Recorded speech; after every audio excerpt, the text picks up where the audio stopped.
जय श्री महाकाल दोस्तों, जय माँ शक्ति। दोस्तों मैं आशा करता हूँ आप और आपके घर परिवार कुशल मंगल से होंगे। दोस्तों आज की इस वीडियो में मैं आपको बताने वाला हूँ निर्वंशी पंछी नाम की साधना की सिद्धि के बारे में। निर्वंशी पंछी नाम क्या होता है, इसकी साधना सिद्धि किस प्रकार से की जाती है, क्या इसका करना चाहिए नहीं करना चाहिए, ए टू जेड मैं आपको इस वीडियो में आपको बताऊँगा। तो सर्वप्रथम मैं बता दूँ, पंछी नाम दो प्रकार का होता है। एक होता है निर्वंशी पंछी नाम होता है, एक होता है कुंवारा पंछी नाम होता है। निर्वंशी विद्या क्या होता है, डायनी विद्या क्या होता है, मैं नेक्स्ट वीडियो में आज अपलोड करूंगा कि यह दोनों विद्या क्या होता है, कि आपको इस विद्या को सीखने के लिए क्या क्या करना पड़ता है, क्या क्या नहीं करना पड़ता है। तो उस वीडियो में आप जाकर देख सकते हो निर्वंशी विद्या के बारे में और डायनी विद्या के बारे में। तो सर्वप्रथम मैं बता दूं निर्वंशी पंछी नाम क्या होता है। निर्वंश विद्या क्या होता है, ऐसा विद्या जिसमें अपन लोग भोग देते हैं। मान लो कोई सभी सात्विक या तामसिक या अवघड़ विद्या में हम कोई भी शक्ति को सिद्ध किए, तो कोई भी शक्ति को सिद्ध किए तो क्या होता है कि भोग में हम पान, मिठाई, लौंग, इलायची या कुकरी है ना, या बकरा, ऐसा विद्या होता है, ठीक है। लेकिन निर्वंशी विद्या में क्या होता है कि इसमें जो साधक होता है वो अपना कुल का जो पूरा वंश है उसको ही भोग में दे देता है, ठीक है दोस्तों। मतलब उसके लिए साधना इम्पोर्टेंट है और वह पूरा संत बनना चाहता है कि उसका आगे कोई वंश ना हो, उसके बाद वहीं से उसका वंश समाप्त हो जाए, तब जाकर वह निर्वंशी विद्या की साधना सिद्धि करता है। यह निर्वंशी विद्या की जो साधना सिद्धि होती है वह 40 साल के बाद ही इसकी साधना सिद्धि करनी चाहिए। 40 साल 50 साल में तब तक के आपका वंश आ जाता है। अगर आप आपने कोई बच्चा है आपका, एक दो एक जैसे भी रहे, ठीक है, अगर वह बच्चा आप शादीशुदा हो, अब आपका बच्चा आ गया है, तो आप निर्वंशी विद्या पंछी नाम आप चला सकते हो ठीक है दोस्तों।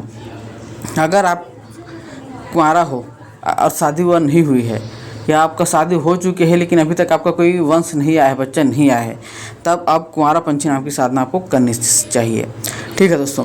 तो निर्वंशी पंछी नाम वही होता है कि एक बार इसको साधना करने के बाद आपका वंश नहीं बढ़ेगा, ठीक है। हाँ, अगर आपका वंश आ चुका है, 40 साल हो गया, 50 साल हो गया, जैसे भी हो गया, आपका वंश आ चुका है, आपका बेटा हो गया होगा या उसका बेटा भी बेटा हो गया होगा, तब जाकर आप निर्वंशी पंछी नाम की साधना कर सकते हो, जो बहुत ही कम समय में और बहुत ही उग्र और खतरनाक कार्य करता है।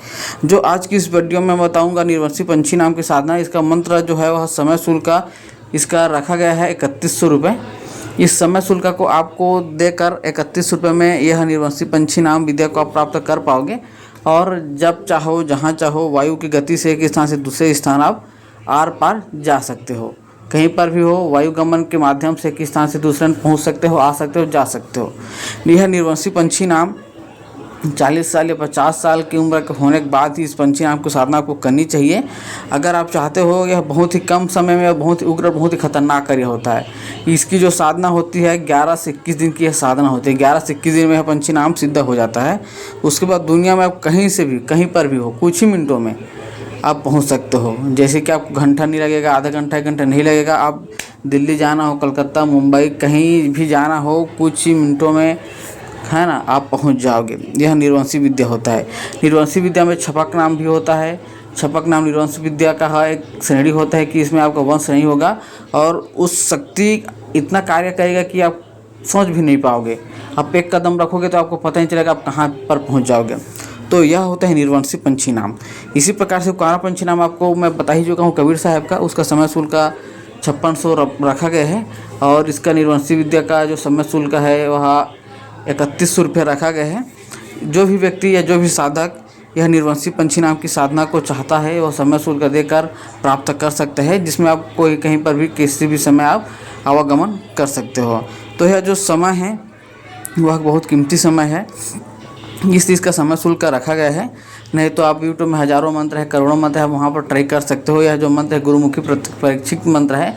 यह जो मंत्र का जो विधि विधान मेरे गुरु के ही द्वारा मुझे प्राप्त है और उन्होंने इसका पूरा विधि विधान सहित प्रयोग विधि सहित मुझे इसका बताया गया था, ठीक है। निर्वंशी पंछी नाम बहुत ही उग्र और खतरनाक होता है, तो बिना गुरु के सानिध्य में इसकी साधना न करें। यदि करते हैं तो इसका जो भी लाभ हानि नुकसान होगा उसका जवाबदार आप स्वयं होंगे। मैं और मेरा यूट्यूब इसका कोई भी जवाबदारी नहीं लेता है।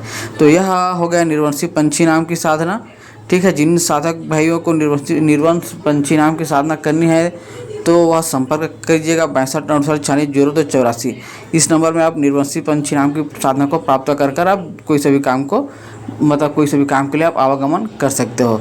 ठीक है, उसका प्रॉपर विधि विधान जो भी सीखेंगे उसको दिया जाएगा, कितना दिन लगेगा, क्या नहीं लगेगा, A to Z आपको निर्वंशी पंछी नाम की साधना के ऊपर विधि विधान आपको बता दिया जाएगा। नेक्स्ट वीडियो में डालूंगा गोरखनाथ जी का पंछी नाम की साधना के बारे में, जो अभी तक यूट्यूब में कोई नहीं डाला है। ठीक है, तो वही गोरखनाथ पंछी नाम की साधना का जो समय शुल्क क्या है वो A to Z उसमें आपको बता दिया जाएगा। क्या है कि एक गुप्त नाम है और गुप्त विधि से ही दिया जाता है और गुप्त तरीके से इसको चलाया जाता है। तो जिन जिन साधक बंधुओं को यह गुप्त नाम, निर्वंशी पंछी नाम, कुंवारा पंछी नाम या गुरु गोरखनाथ जी का पंछी नाम की साधना चाहिए तो 62 68 46 इस नंबर में संपर्क कीजिएगा। निर्वंशी पंछी नाम का समय शुल्क जो है वह 3100 रुपये है। कुंवारा पंछी नाम कबीर साहब का समय शुल्क 5600 रुपये है और गोरखनाथ जी का जो पंछी नाम है उसका समय शुल्क 5100 रुपये रखा गया है। तो जो भी साधक बंधु हैं जिनको भी इसकी साधना सिद्धि करनी है तो वह दिए गए नंबर में संपर्क कीजिएगा। आपको प्रॉपर विधि विधान सहित साधना विधि आपको बता दिया जाएगा। उसके बाद आप करना ना करना वहाँ आपके ऊपर रहेगा। एक और बात दोस्तों, इस मंत्र को आप किसी को नहीं दे सकते। जिस दिन दोगे तो आपके लिए और उसके लिए, दोनों के लिए मंत्र कृत हो जाएगा और कभी भी यह मंत्र कार्य नहीं करेगा। तो मिलते हैं हमारे नए वीडियो में। सभी को जय श्री महाकाल, जय माता शक्ति, जय माता काली, साहेब बंदगी, साहेब सतनाम।